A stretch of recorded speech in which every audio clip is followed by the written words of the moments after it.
Before I talk about this issue, I would like to thank Chairman Gordon once again, and also Ranking Member Hall, and also their staffs for allowing this timely resolution to move forward so quickly.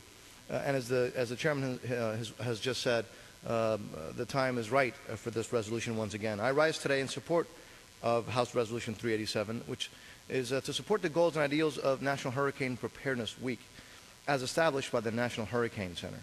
Hurricane Preparedness Week begins on the 24th of May and lasts through the 30th of May of 2009.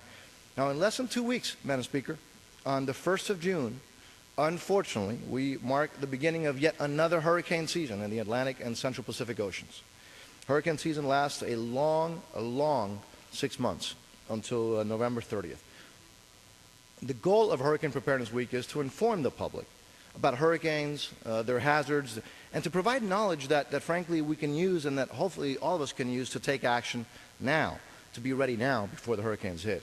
We must be ready. This information can be used to save property, and most importantly, it can be used to save lives. As the Chairman himself said, we have too often seen what these storms can do.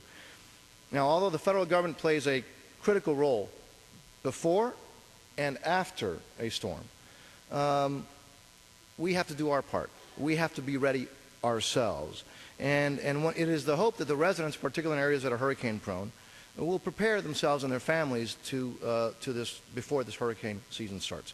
History teaches us that a lack of hurricane awareness and preparation are unfortunately uncommon threads among all hurricanes and major disasters. For instance, one of the biggest lessons learned from the recent wave of hurricanes is that the residents need to have enough supplies to take care of themselves and their families for at least 3 days after one of these storms makes landfall.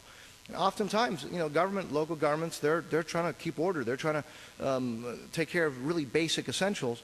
And again, it's right after a storm, so therefore it's important that each and every one of us have a plan and that we prepare and that we can be self-sufficient for those 3 days. Again, millions of Americans face great risk from tropical storms and hurricanes. More than 50% of all Americans live along the coast, which again just shows you just how grave that risk can be.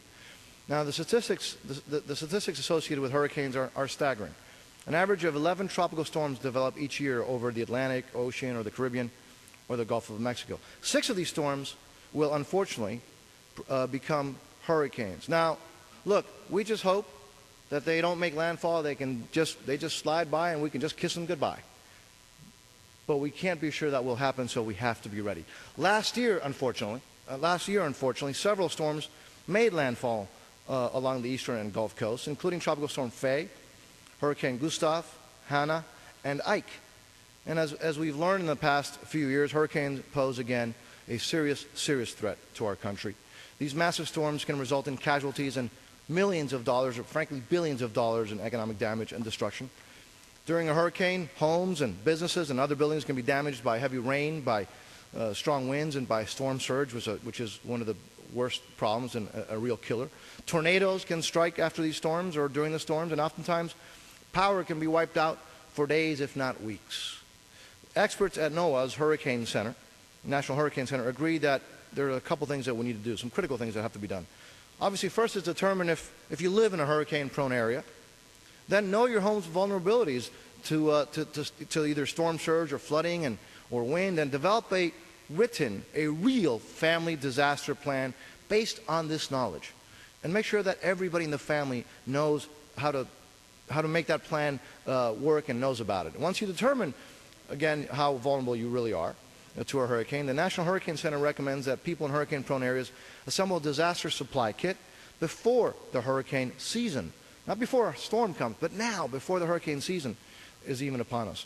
A first aid kit and essential medications, non-perishable food items such as canned goods, at least 3 gallons of water per person per day, again for at least for 3 to 7 days, at least 3 days, preferably more.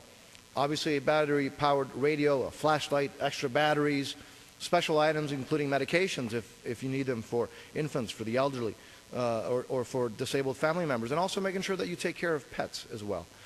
As we've learned in South Florida, the forecasters, the meteorologists, and the hurricane specialists at the National Hurricane Center, who become frankly, every year heroes to all of us who are in hurricane-prone areas, are often the source of the most valuable information on hurricane preparedness. They spent countless hours and days providing valuable information and warnings to all those Americans located in a potential path of a hurricane.